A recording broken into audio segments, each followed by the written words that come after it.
Colin. Yes, sir. Yes, sir. Welcome. Thank you. It's fantastic to be here, to be back. Yeah. It's the second episode I made of season it. 2. Oh, yeah. I made it to the sequel to talk about a sequel. A horrible sequel. I shouldn't say that. Yeah. I don't want to start off on a negative note. This is interesting because we are watching a sequel, and we have already watched the original.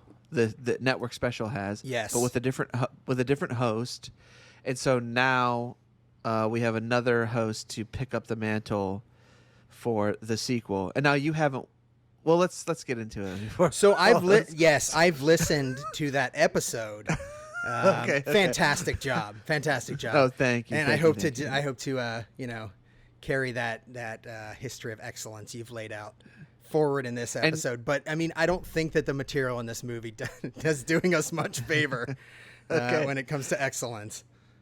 And for those of you who don't have any idea of what we're talking about, or even what show you're listening to, maybe you accidentally hit play. You were trying to listen to the Joe Rogan Experience, and you accidentally hit on this one. This is Network Special, the podcast where we talk about the golden age of appointment television, where if you wanted to watch a TV special, you used to have to make sure you're home at night to watch it. And then, watch it at that very specific time. But now with the magic of the internet, we can watch these things again and again and again. Well, Nathan, it's interesting you say that, because that is everything you're saying there is true. But I actually used to watch I have seen this movie a bunch of times. So because I watched it when I was a kid a lot. Okay, so let's just say, first, who are you? Yes, I am Colin Perkins. And I'm Nathan Cheer, whatever. Yes. Call me whatever you want. But what are we watching? We are watching Ewoks, The Battle for Endor, which is a sequel. A sequel to what I always thought was just called the Ewoks movie, the first one.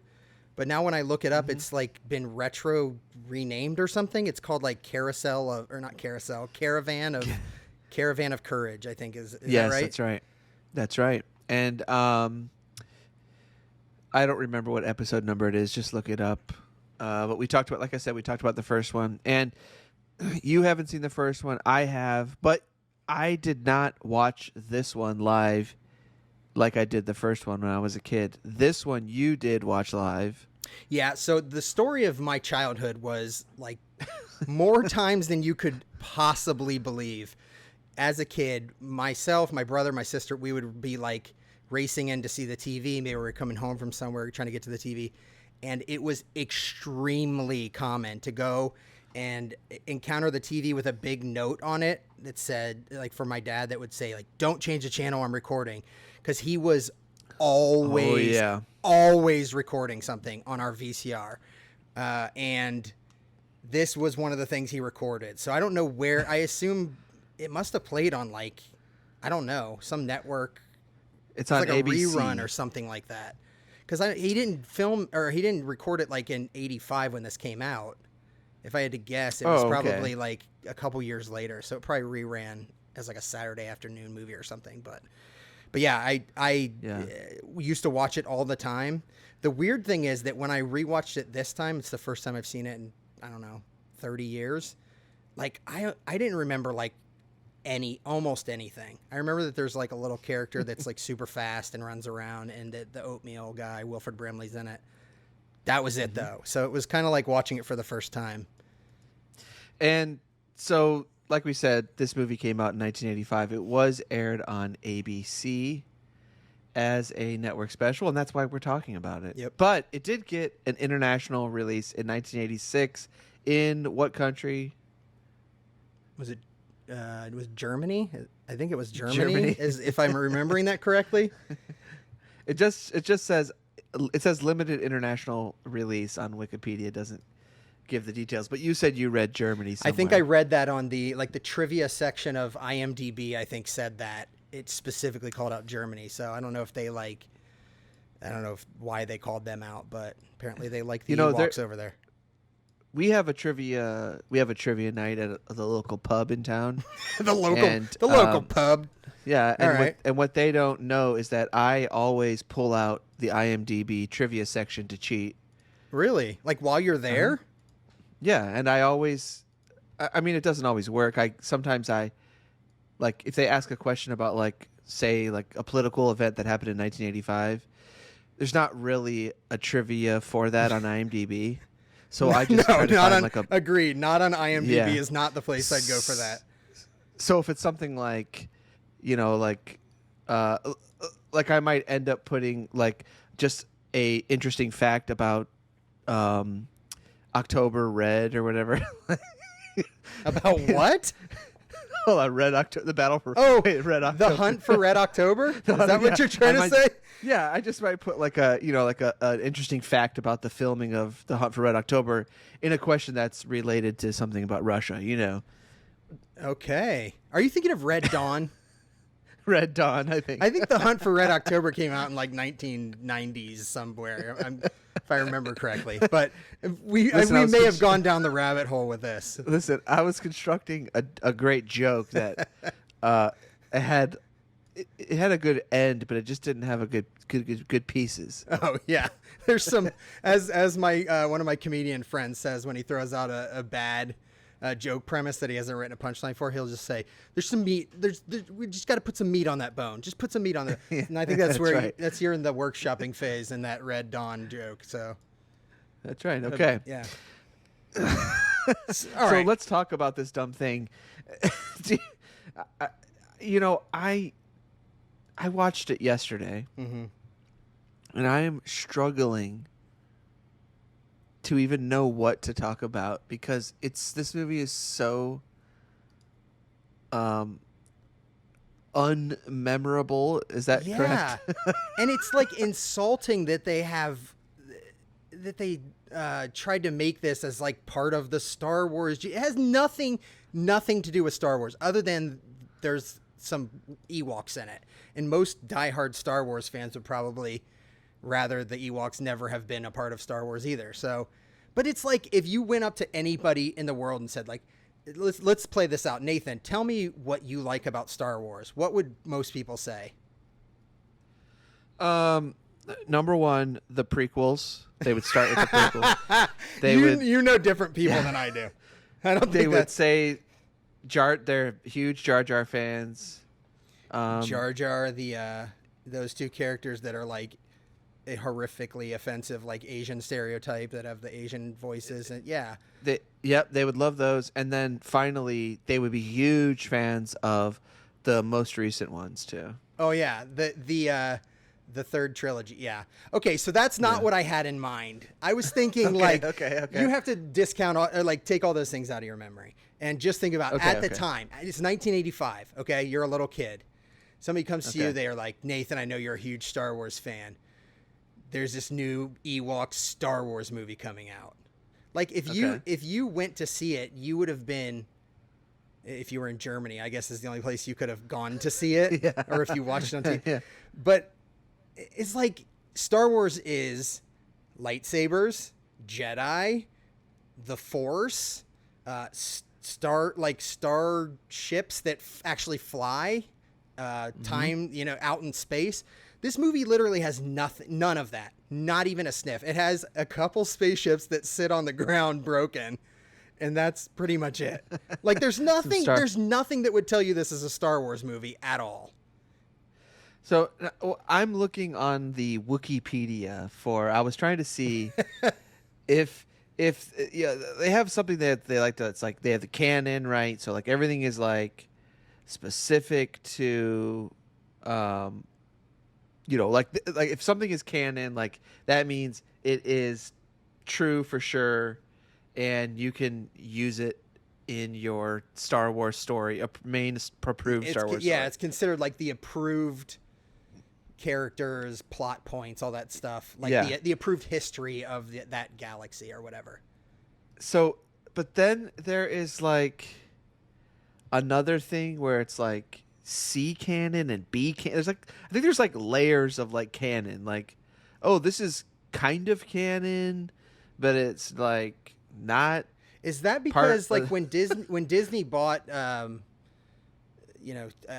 Lucasfilm from George Lucas, I think didn't they like roll back and get rid of a bunch of things that were considered canon, and then they started like writing their own, and people got really mad. I'm vaguely remembering this, so I don't know the details. So okay, so they're basically like I'm not an expert right now. There's going to be like a million like comments. You don't know all that. No, you know what happened. Listen. There's going to be a million. There's going to be a million Star Wars guys commenting on this. We only have like 5 comments on our podcast page, and like 4 of them, like one of them is about my laugh and how they hate it, and 4 of them are about mistakes we made on Marvel stuff. So like I this is going to end up on a Star Wars like Reddit or something, yes, and people are going to be like, please get a load of these idiots and everything they got wrong about the C canon, and they're going to flip out. So please listen when I tell you. I don't know what I'm talking about. I'm just picking bits and pieces, right? Okay, so the I guess like there was all these books being written, like all this stuff happens after the movie happens, like the toys are coming, it's exploding. So then I think the cash grab, basically. Yeah. Let's so make then I every think dollar we can on this. At some point there was kind of like a reckoning of like, okay, we need to rein this in, because if I want to make, if George Lucas wants to make a prequel or whatever, and some guy wrote that, Anakin he worked at McDonald's or something, like that author, he doesn't want that to be canon. Has no future in writing. Yeah, so they have to say like, okay, this stuff is all canon, this stuff's non-canon. Okay, it's just for all fun, right, that's fine.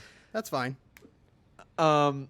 And these movies are definitely non-canon, so much so that like they're hardly even referenced even in the non-canon part of the Wikipedia. Well, they're just kind of like footnotes. If you happen to like the IMDb trivia page for Battle for Endor, they're like, to reinforce that point, is there's a couple like facts or pieces of trivia in there that talk about why this movie takes place. Let me make sure I'm getting this right. After Return of the Jedi. Then like a few lines down, there's like a couple things that talk about the evidence for why it definitely takes place before, and there's like, flimsy evidence for both. But it's clearly not like, nobody at Disney ever thought like, let's make sure we're tying the Battle for Endor to the rest of the universe, because they probably hated it. This is a bad movie. It's really bad. I remember this trivia you're talking about because I gave it as an answer to what president was assassinated first. Yes, he was killed, I believe, with a photon phaser. Is that a thing? Is that a Star Trek thing? Oh, shit. We're in trouble. I think it's Star Trek. Oh, crap. You're screwed now. That's another fan base that's going to be livid now. Episode 2, you're going to be canceled. I'm sorry, all you Trekkies. If you're interested to know, the Ewoks do have they did worship a pantheon of gods and spirits, and I can read you some of these. It doesn't sound like you're saying that from memory or from your knowledge. Are you reading that directly? No, I'm reading this. Okay. I'm reading this from the Wikipedia, okay? So, the names are always great. Like, Boozy is one of their gods. That's one of the Ewoks' gods? Yeah, Boozy. And this is like reinforced by like other books out there that explain this, or where is this coming from? So this is, I'm assuming this is in the non-canon, okay, like books about Ewoks. There's Deej. Okay. There's Praise Flitchy. Deej. Flitchy. Praise be to Flitchy. Heesh. In Flitchy we pray. Yeast? What did you just say? Heesh. Heesh. Yeah. If this list is much longer, I'm going to need you to just pick your 2 or 3 favorites. Well, I told you it was massive. I am just going through. Rillish, and Mopey. Okay. Well, somebody taught them somewhere along the line. One of the things that I read about this is like, one of the things you notice when you watch this is the Ewoks, all of a sudden they speak English. Like they can talk, they can say things, which is one of the things that somebody cited as This is literally one of the facts, trivia facts that's written on IMDb. Is somebody says this has to have taken place after Jedi because in Return of the Jedi they couldn't yet speak English, and at some point along the way somebody, probably Princess Leia, taught them how to speak English. I'm like, oh God, whoever put this on here needs to like take a time out and think through their life choices. But yeah, they do speak. That's a huge issue in Star Wars, is when you go throughout all of the I guess, like, so far, like, we've watched all these specials, like we watched the Christmas special, we watched Ewoks, like, you're never really sure who understands English and what, like they can't, like, some people, like, it seems like some people don't understand English, but then they do understand, but then there's like it's whatever they can only speak in their language. It's like whatever's easiest to make the story move forward, I'm guessing, a lot of the time. But yeah, so they speak. I swear. I wish I could remember when it was. There's a moment in there where Wicket, who is the head Ewok, he's the only one that really gets any screen time. Played by the great Warwick Davis. Yeah, Warwick Davis. So he's he's the star of the Ewok, at least from the Ewok perspective. He's the star. Mm-hmm. I swear there's a moment in there where he's trying to do something and it like doesn't work, and I swear he says, "Oh damn," or "Oh damn it." It sounded like, and it's like it's like it's in Ewok, garble, but I'm like, he definitely just said, "Oh damn," and it made sense perfectly for the context of what he, But I'm like, so somebody taught him that. Somebody with a foul mouth taught him that. But yeah, probably some like bully kid, bully. He's trying to. He's like, I'll teach you some words I'll teach you some English words that will help you. Like one of the Ewok pussy and stuff like that. Like one of the Ewoks that like has spent a lot of his time in juvie when he was younger, or like one of the street tough Ewoks that's from the bad side of the tracks in the Endor forest. Do you know why they're called Ewoks? Can I tell you? Do you actually know, or is this a setup for another joke that's not written yet? No, I do. George, I've heard that George Lucas, like a lot of people talk about how bad he is. Sure. Yes, I've heard this. So this is kind of evidence in my mind, but he wanted to have like a primitive race overthrow the empire, right? In the last movie. That was just an idea that he's like, I need to do this. Like whatever happens, like a primitive race, right? Whatever else happens, there's going to be some teddy bears overthrowing the empire. Okay. Well, he just says a primitive race. So he initially planned to use the Wookiees, right? But decided against it. Made too much sense. His answer was to create a new race called Ewoks, which is Wookiee with the syllables reversed. Oh my God. Seriously? And altered to resemble the name of a Native American people. But they're teddy bears. Yeah, like it doesn't make any sense. Do you? That's. I mean, this is why there's a character named Mace in this, and there's also like a very famous character named Mace. Very famous, yes. Like it's just. Maybe that's like the Katie or Tom or John of like that universe is just like every I know 9-10 Maces I've known. A kid next to me as a kid was Mace, and I got a cousin Mace, and maybe they're all over the place. You don't know. Oh, okay, so this is my question, and you can help me with this because you've seen the first Ewoks movie. In this one that we just watched, Ewoks Battle for Endor, the main character is this little girl, Sindel, right? Okay. Mm-hmm. She's a character from the first one, because isn't the first one, it's about her brother, her mom and dad, right? It's about her and her brother. Her parents aren't in it? They are kidnapped by the final enemy, and so they are trying to rescue them. Okay.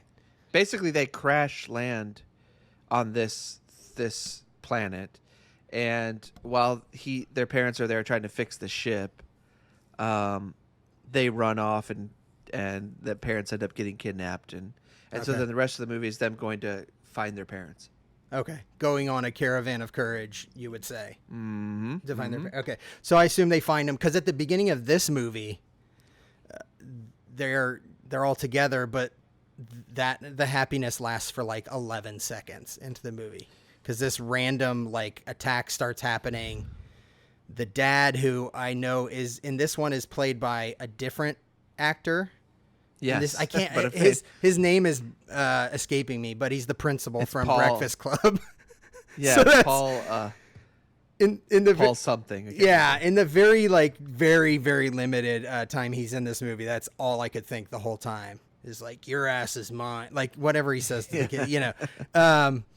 But he's not like that. He's like a really. He says that. That's his catchphrase. He says that in this movie as well. Constantly. Every whole 2 minutes he's in it. Says, every movie he's in it, he says, "Your ass is grass." Your ass is great. Yeah, is that what it is? What did I say? Your ass is mine. I mean, maybe it was that. I don't that remember. was in the porn version of Breakfast Club. I mean, maybe he says. I don't know. You're the one who said he says it in Breakfast Club. Doesn't he? I think he doesn't. He say something that like threatens the kids, like "Don't mess around because I'm in charge," and it's definitely like, something like that. It's definitely you know what it is definitely "Don't mess around." He says that in every movie. He says, "Don't mess around." He always says, "Don't mess around. This isn't a Breakfast Club." He always says that, which I thought was really shoehorned into this Endor movie. It didn't make any sense. But, you know, it's contractual. Yeah, he's got to say it. But right at the beginning, her family is like, they're still trying to fix that ship in like this random collection of bad guys. One of them is like the freaking Elvira clone that looks like, like she's like this witch or sorceress or something. And then this like band of like guys that I mean, it's so bad, like so bad. The whatever you call it, I guess makeup or costume, like they look like you remember how you'd watch Mighty Morphin Power Rangers and the villains were just like so comically like weird and like sure I'm gonna like that. They're like, they have kind of that vibe to them. They're just like very weird. They almost look like that mixed with the Planet of the Apes characters or something. They're these weird like primitive looking guys that are like really awful and strange looking, walk upright and grunt and make a lot of noise, and they're looking for, you know, some power thing. It's never really described the entire movie what they're looking for or why, but they're looking for some kind of power. Well, they do kind of. It's a story. It's a kind of a storyline, but I think the biggest issue with these masks is they don't spend a lot of time on the mouths. Agreed. So like when they speak, their chin also, like, it's just like it's like when you buy a mask at a Halloween store. That's exactly what it looks like. Is they just fine. Like bought a bunch of them in bulk, and they're like, okay, the bad guys for whatever reason in this movie look like this, so all right, let's just do this. Like they had no budget or something. They did a good job with the mouths for the Ewoks, I think. Sure. I mean, they did a better job. Yeah. They don't blink though. The Ewoks do not blink. Did you catch the moment at the very beginning? It's like right after the Elvira witch, you know, Adam's family lady or whatever she is, has like found the ship where Sindel's dad is trying to fix it. And there's a moment that one of the head bad guys walks up behind her, and he's got this like horrible mask on, and then he pulls it off. Mm-hmm. And under it's like a worse mask. It's like it is so funny. I laughed out loud at this moment because I'm like, it didn't even make sense. Like, I was like, why is he even wearing that mask? It looked like the worst character mask out of a Halloween store that you've ever seen. And then the guy wearing it pulled it off, and there was a worse one underneath. It's like, why did he do that? Do you even understand why that happened? It was basically his battle helmet. I guess, but it's like a face. It was like a full head cover thing. Yeah, it was like, it was like constructed with, weeks wax bones or something. Like I don't know. What bones? Week's wax. That's like definitely something George Lucas would come up with. Okay, all right. I'll put that in the canon. I'll agree that that's canon. Yeah. It's whatever you said. I think I think what you were talking about with the witch ladies, like the thing about these movies is, I feel like we talked about this with the last one, is that these movies are all magic. Like everything is magic. Yeah. And in the Star Wars movies, there isn't, except for the Force, but even the Force was like lamely explained, with that midichlorians, yeah, whatever. That was only in the prequels. Like that wasn't part of the original Star Wars movies. But forgetting that, the only magic is the Force, right? And then in the last trilogy, the Force was, I mean, you could do anything. Like suddenly, the Force allowed you to do all stuff.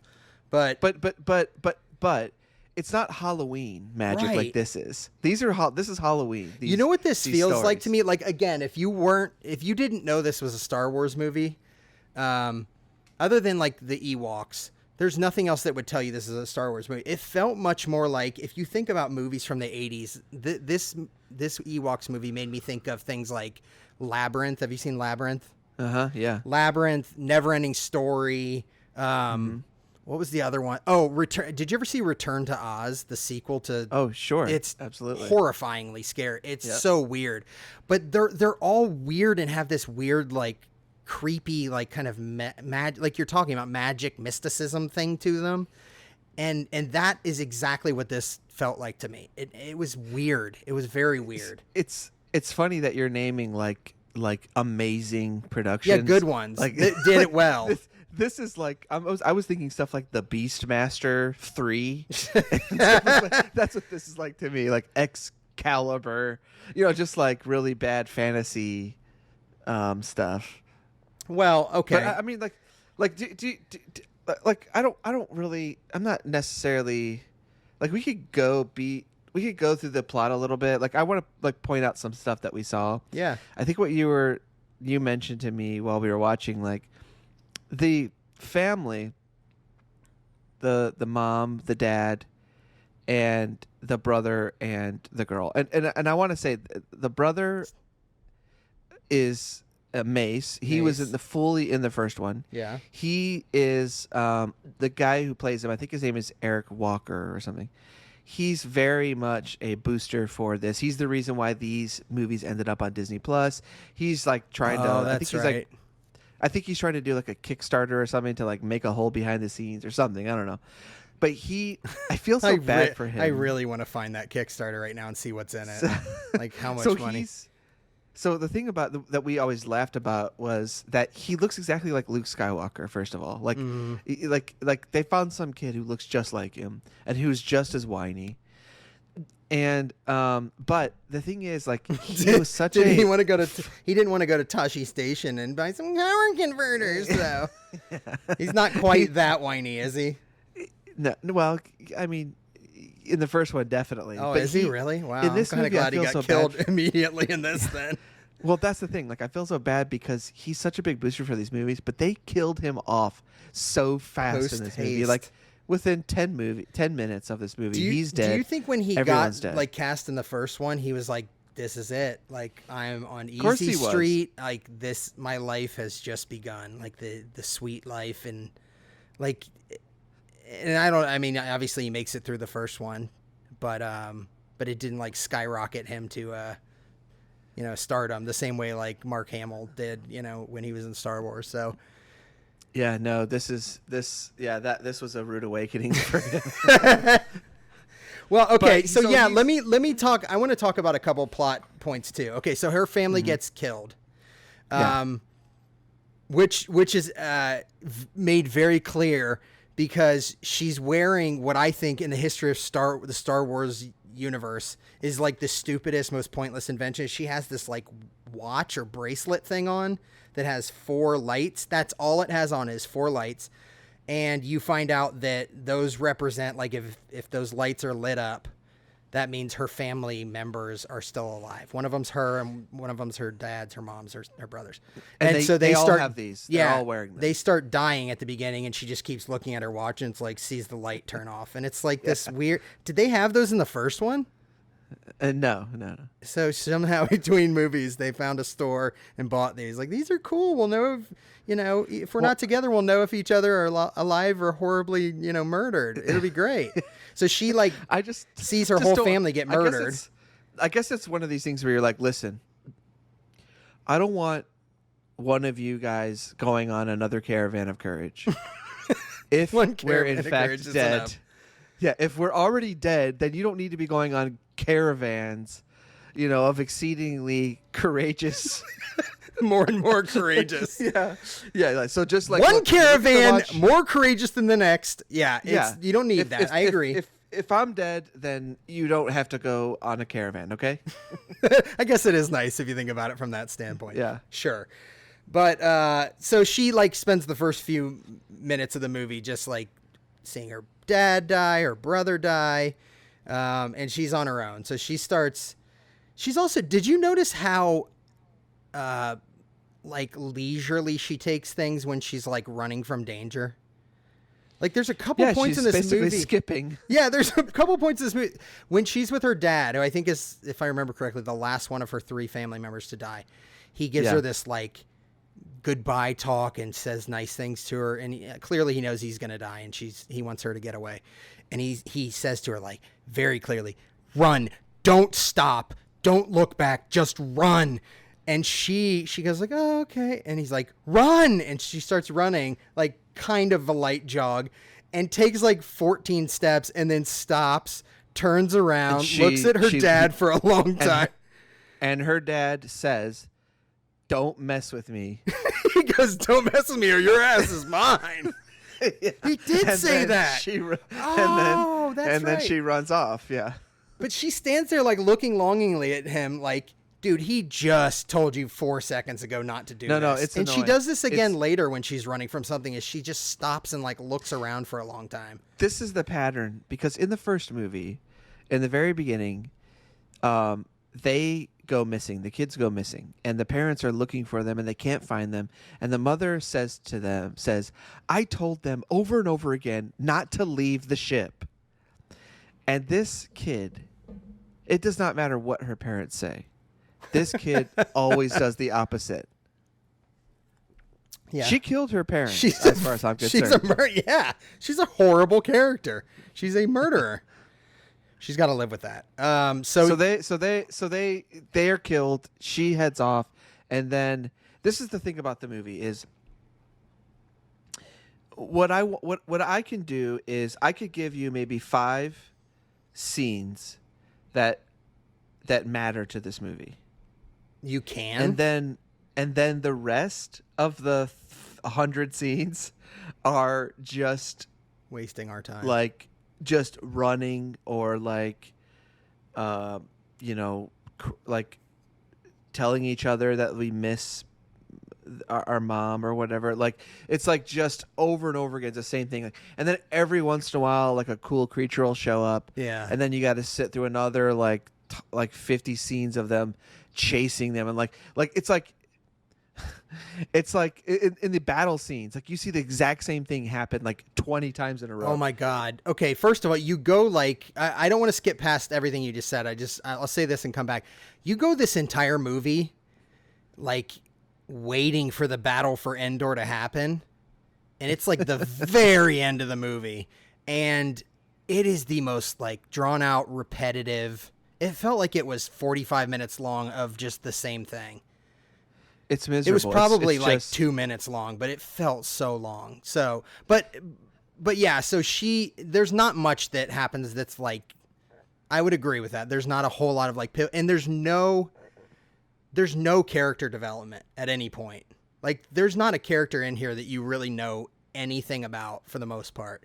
Wilford Brimley does come along. I mentioned him earlier. He comes along because she and Sindel, the little girl, and Wicket, her friend, who's her best friend, she says it 95 friggin' times to him, as they're cuddling. Best friend? He does an ET impression. Is that what he does? He goes. He doesn't like. He goes. Best friend, Reese's. he just learned English from that roughneck kid. It's like he's still learning English. Yeah, he's like an exchange in student that's just like repeating things. But yeah. So they come across. They're led to this house by this little, like, character whose name is Teak, I believe. Yeah. And he's this little, like... Who looks awesome. I love the Teak I was going to puppet. say, the one thing I like about this, puppet. I think Teak is... I don't care if this makes me sound lame. He is, like, the cutest character in the history of Star Wars. Like, anything ever. He's, like, so freaking adorable. He looks like... He's, like, almost like a kind of, like, a mini... Like monkey kind. He's like this tiny little character. He's like only maybe a foot or two tall. He looks like something from. He looks like a Jim Henson Muppet for sure. So he looks like something out of like Labyrinth or whatever. And he's very cute, but he also looks like in a horror movie, he's the thing that like a kid sees in the woods and is like, oh, cool, a cute character, and then follows him and into like, his certain death. Well, he's reformed in this. He doesn't murder anybody. Yes. He's great. Like he's like the one character I was like excited. I think it's just because he was like little and cute and furry, and it was like goofy looking. He was kind of like cross-eyed, and this is going to be very weird, and I don't expect you or anyone listening to this to understand, but I just kept thinking he looks like a cross between like a monkey and the character Tanner Boyle from the original Bad News Bears movie. If you've ever seen that, I'm telling you. I know exactly who you're talking about. Go look up Tanner Boyle, Bad News Bears, and then look up Teak, and I think they have like similar faces. I don't, call me crazy. So you know who I was thinking you were saying is that famous short kid from the 70s. Oh, what is his name? Oh, Mason Reese. Mason? Who's that? Mason Reese? He wasn't Cousin Oliver on the Brady Bunch, was he? Oh, I don't know. We might be mixing up 1,000 things now. He was in lots of commercials. Do a search on him right now and just look up Mason Reese, and you I have to say he totally looks okay, I know. Oh my god, I know this. Yes, I know this person face. It's a very memorable face. American former child actor and restaurant entrepreneur who appeared in it. Yeah, I don't know if the restaurant part is what people will remember. I don't recall that. I don't remember walking into his restaurant, but but now I'm trying to figure out things that he was in, and like I do know his face, but I don't. He was just recognize tons anything of commercials.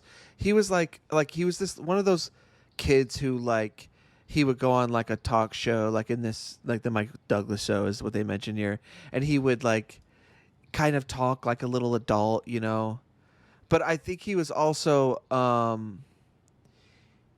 he also had like growth issues. Yeah, I was gonna say it looks like he may have like a thyroid issue or something like like have dwarfism or something of that nature. Yeah, but yeah, I definitely know his face. He's not in Bad News Bears. I know that.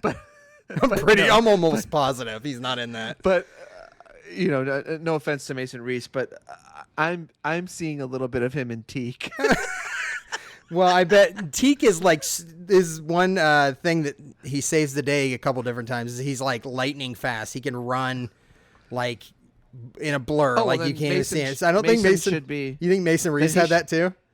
No, I'm saying Mason should be like proud then that I said he looks like this little alien creature. What if Nathan? What if Mason Reese is one of the 5 listeners of this podcast? Aren't you going to feel like crap? He is definitely the person who made fun of my laugh. Then we have to get Mason Reese on a future episode of this. We have to. I think that's clear at this moment. Do you think that's hard? You think that's hard to do? To get Mason Reese on to show up for a podcast? Okay, if he's on a TV special, we have to. Okay, I have to look. I'll do some research. Yeah, he's got to be like in his 70s or something by now, isn't he? Probably not 70s. If he was like a kid in the 70s. Let's see. He was. Oh, I just found it. He was born in 1965, so he's 57. Yeah. So I was way off on that. But yeah. So okay. So we'll take that as a sidebar. I'll write that on the to-do list, as we have to get Mason Reese involved in some way in one of these episodes. Yeah. But okay, so anyways, Teak leads them to this house, and you come to find out it's the house belongs to Wilford Brimley, right? Old diabetes himself. So the story that I have about Wilford Brimley, this isn't that good of a story, but I have a friend who, my friend Tom, his daughter has diabetes, so they raise a lot of money for juvenile diabetes. Yeah. JDRF. So they raise money for that. And for years, they used to do this like huge, like really cool, really in-depth, really well-researched, like they called it The Amazing Race. It was like their version of like The Amazing Race, but it was all around the city, like the city that we live in and all the suburbs around it. And all these teams would get involved. It was like a day-long thing. You'd go place to place. It was really cool. So the first year we did it, as an homage to diabetes, is we named our team the Brimleys after Wilford Brimley, and we won. Sure. We won that year. So I have a somewhere in my basement somewhere. I have a trophy. Is this your story? Is this your story of Wilford Brimley? That's my Wilford Brimley story. What did you? I told you it's not. Meet him? No. I told you it's not that good. I got another. Wait, hold on. I got another one. This one's even better. When I was young, my dad had me watch Cocoon with him, and I didn't like it. Okay. Hold on. That's true. That one's true too. I think that one's even better. Listen, any story that is about a celebrity legally has to require that the celebrity is involved. That's not true. What do you mean legally? Who made that law? You don't have any story at all concerning a celebrity. You know who made that law? You know who made that law? Who? I'd love to hear this. Shoot. Yeah, you're thinking. Adam Curry. Adam Curry made that law. And Adam Curry is the co-inventor of podcasting. He's an old MTV VJ. Are you thinking of Jesse Camp?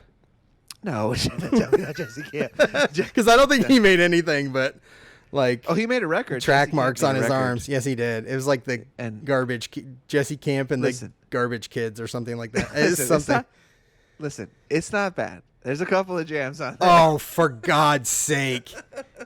Oh my God. Okay. I will not be a party to you defending Jesse Camp, who defeated Dave Holmes in that story. Dave Holmes was the second place person in that contest. Did you remember that? Yeah, I remember that. Did I ever tell you my Jesse Camp story? No, I can't wait. Go, please. So when I found out that he had an album, because I did a research, I was just like somehow like he reminded me of it. He had an album, and I found it on iTunes, and I downloaded it, and I listened to it, and it's my Jesse Camp story. I like the part where you did the thing and you listened to stuff. That was cool. Yeah, that's. I need to know. Rest in peace, I need to know Jesse more. Camp. I want you to add more details to that and tell it again sometime. Do you think I've wondered this often, and I know everyone makes jokes about him saying diabetes and stuff, but do you like? I've had people in my life say words wrong, and instead of like embarrassing them and saying, "Oh, I think you're saying that wrong," or "What?" or whatever, I will just find a way to like say it again in front of them, but the correct way. But the issue with people like that is they hear you say it the right way, and I don't either. They're like, I don't give a crap, or in their mind they're like, Nathan doesn't know how to say diabetes correctly. Did you hear what he just said? He said diabetes. Like, what an idiot. So they don't get it. Has it ever made somebody change the way they said something? That's what I mean. Like I picture the entire like cast and crew of his commercials, just like the word diabetes is being said like They're every just 2 like seconds, whispering to each other, like, "Should we?" Diabetes, say diabetes. Like everyone's just saying it to hope that he hears it. And it's diabetes like, oh, wait, commercial, maybe it's me. diabetes on one, diabetes. There's this lady at work where I used to work where she would say envelope instead of envelope. Ugh. And I'm like, that's another word. Is that like a British? Was she like British or something? No. I don't even know if that's a British pronunciation of that. It's just a stupid person pronunciation of that, I think.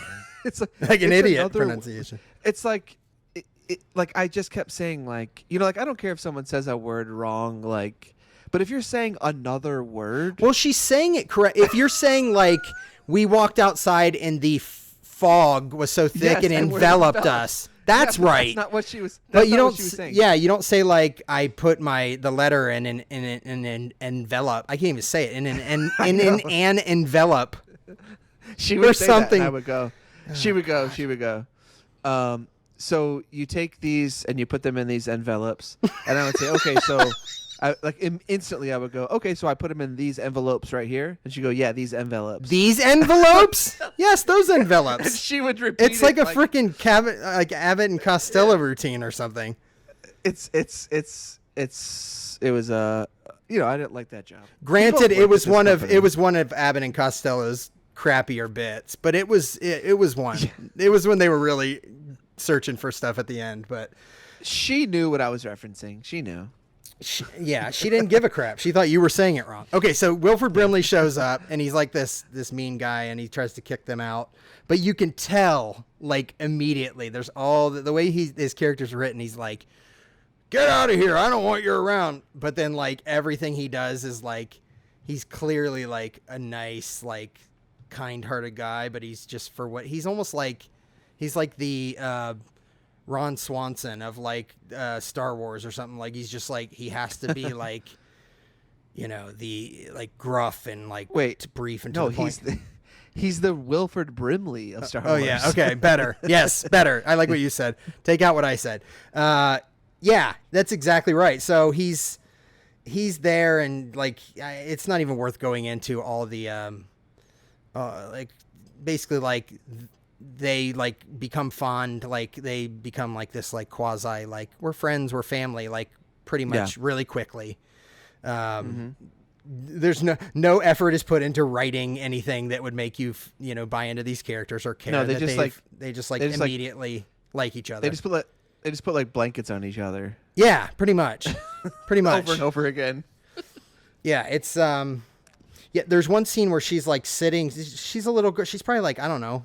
7, 8 years old, and she's like sitting on his lap at one point, and it looks like a scene out of a Christmas movie because he looks like Santa Claus kind of in this movie. Yeah, big beard. But yeah, they like each other. So she maybe this is a Santa Claus origin story. There you go. That I would have liked more. That I would have liked more. Like there's the whole thing with because apparently everybody that lands on this planet is like their ship doesn't work anymore and they're stuck, just like Sindel's parents. This happened, and this same story with Wilford Brimley's character, whose name I can't. Noah. Is it Noah? Noah, yes, without an H. Okay, Noah. Yeah, again, Noa. Very, very much. Okay, so okay, he's Noah. He has this big arc, right? They're trying to like his space cruiser, right? But instead of, I love George Lucas. Like instead of coming up with like an interesting name for like, I don't know. Instead of coming up with an interesting name for him, he just goes, "Oh, his name's Noah," just like we have here in on Earth. Except we'll just take off the H, right? And now it's all Star Wars. Exotic. Yeah, it's so but he has this big. You find out. She like follows him one day and he's going to this ship and he's like trying to fix his ship.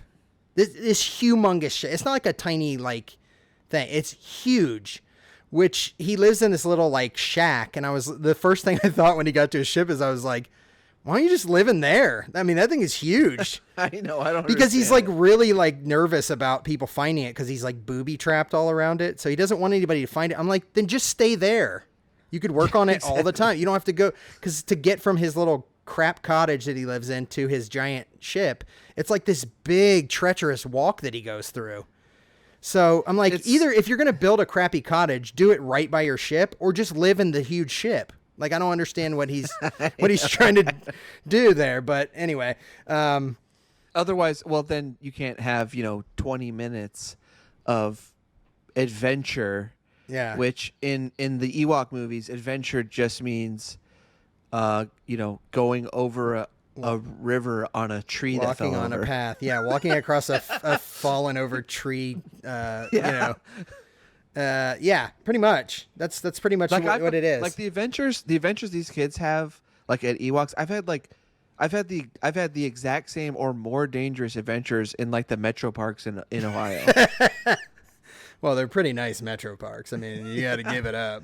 Yeah, it's not like, it's not Lord of the Rings where they're like hiking across like, all these vast crazy lands full of different creatures. It's just like trails in the woods you would have behind your house as a kid. Yeah, it's very basic. It's freaking Star Wars. It's classic Star Wars. There's three, okay, I'm sure every comedian has this joke or whatever, but there are three. Is this the one about the airplane food?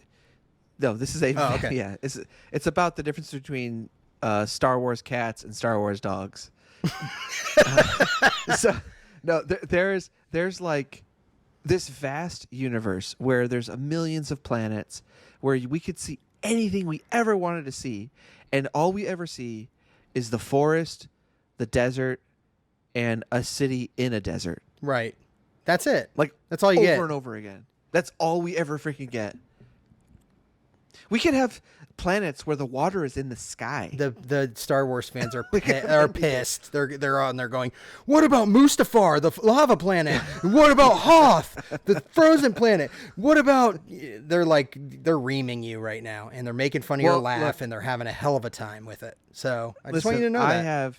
Anything that's not based in the desert, the forest, or a city in a desert for me is not Nathan Cannon. So it's Nathan Cannon X. I mean, it's so far down there, you guys. Can I go back to one thing that is not an important part of the story at all? But before, I just thought it was funny. Before Sindel and Wicket end up with the oatmeal cocoon guy. Noah, before they end up with him, they have like kind of this like sort of adventure where like these bad guys are trying to shoot them, and they climb up this like little like rocky cliff thing that's very clearly like inside of a studio somewhere. I think it's really terrible, and they get trapped in this little cave thing. The only way they can get out is like there's an opening, but like the opening just like drops off into nowhere. Yeah. So out of part of the cave comes this like dragony thing, and they're kind of like trying to fight it, and it grabs Sindel and it flies out of the cave and flies away.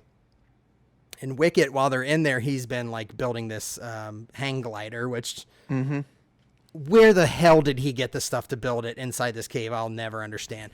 But he has built it, he has put it together, and it is ready to go. And he flies off to follow this dragon. Beyond the fact that he's like able to like steer this hang glider and like make it go up and down, which doesn't make any sense. At one point he flies up above the dragon, and he like attacks the dragon. Do you remember how he does it? Yeah, he drops a rock on. He drops this huge heavy rock on the dragon's head.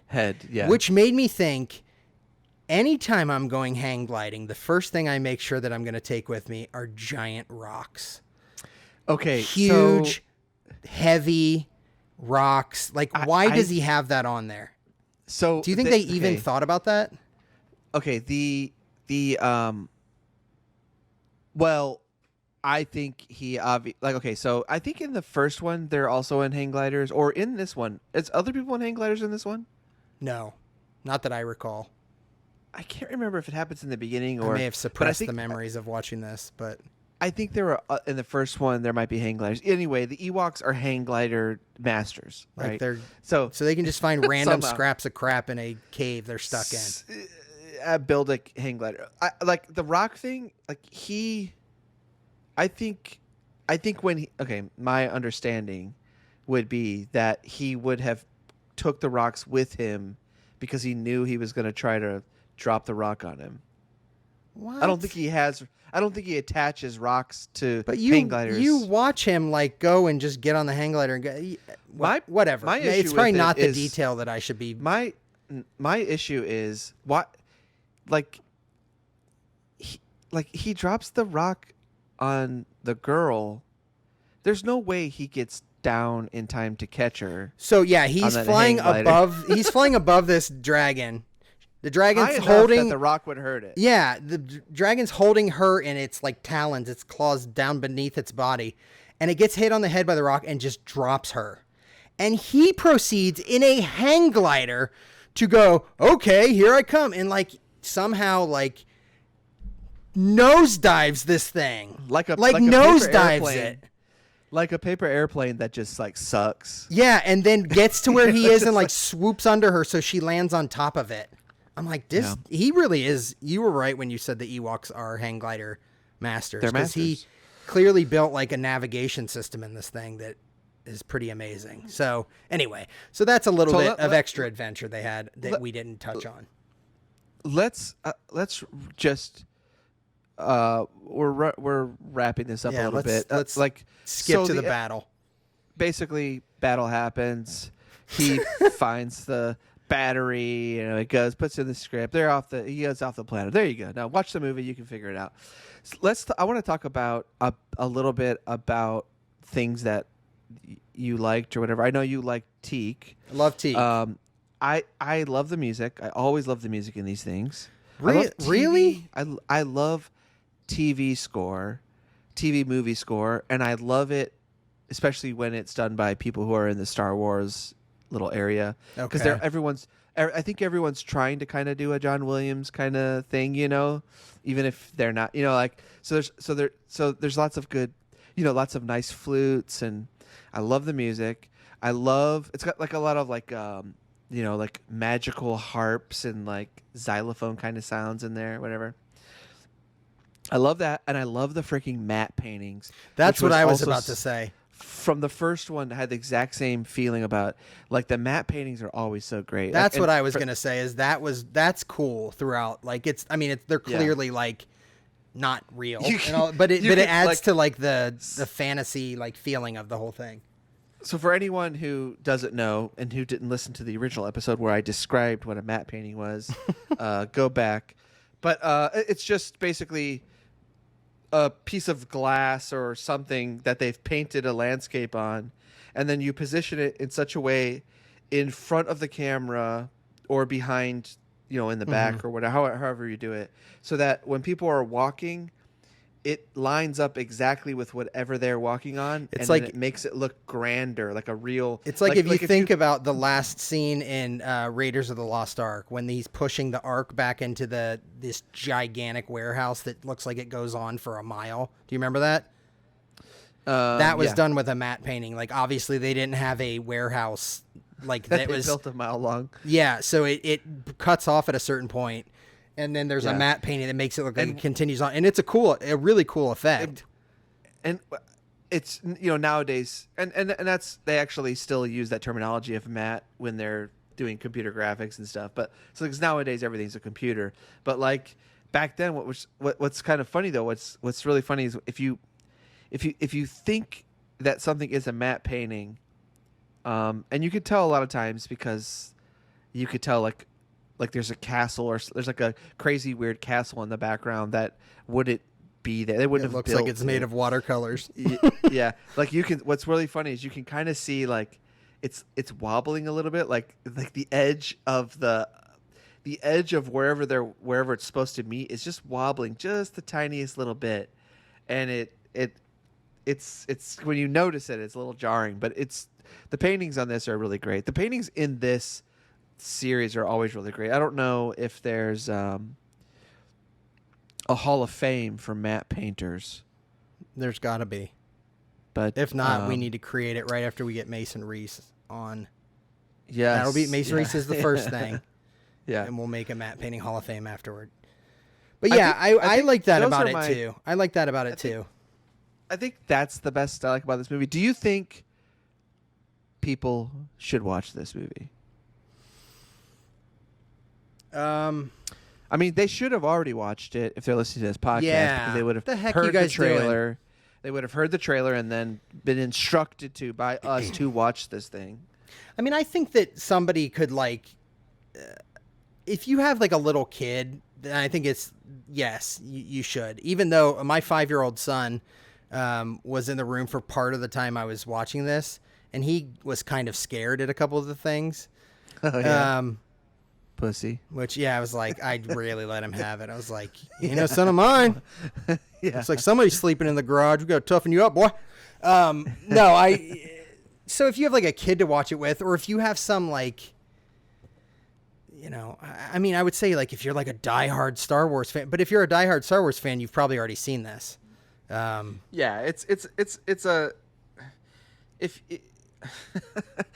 I would say don't worry about this dumb thing. But if you're obviously if you're listening to this show and you're interested in this kind of stuff, it's not like the worst thing you'd ever have to watch.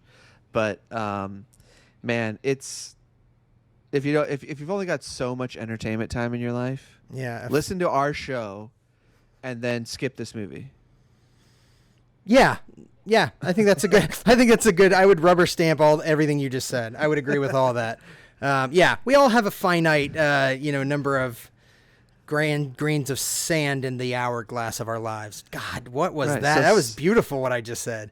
It was very profound. Very profound. So yeah, I don't know that it's not a must see. How's that? I'll just leave it. There we go. Okay. Thank you so much for tuning in to the show Network Special.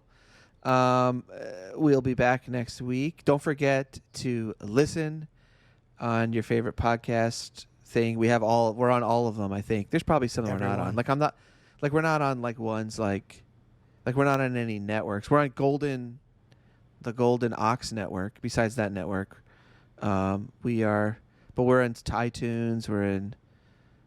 I don't really know what I'm saying right now. I'm just kind of trailing off because we're just on so much stuff. Is that where you listen to? Is that where you listen to all your iTunes? I use the podcast. I use Overcast. So we're on there. We're on. Yeah. Yes. Everywhere you could want. Yes. I don't know what the Golden Ox thing you're talking about is. I should know that. Maybe I don't. Yes. So Golden Ox is. We don't talk about it much. But we are a member of the Golden Ox podcast network. We used to record there because Zachariah lived in Cleveland and we would record at this actual studio. He would. But now that he's no longer there on the show and you live in Columbus, we just record from our house. And sorry. Columbus, Georgia. He lives in Columbus, Georgia. And so anyways, check out networkspecialpodcast.com. Give us some reviews, like only good ones, of course. And subscribe. I don't know. I'm open to all kinds of feedback. If you want to go on there and ream me, if you want to talk about my laugh, my nasally voice, whatever you want, I'm open to all of it. I just I appreciate you all listening, and by the way, keep doing so. Just so you know, this ending segment is actually written and rehearsed. So don't act like we're not just like fumbling over our words. Like, no, we wrote this. It's because we're good actors. And at the end of every episode, it will be this exact same exchange, including what I just said. So, anyways, thank you so much, and have a good one. That was really good.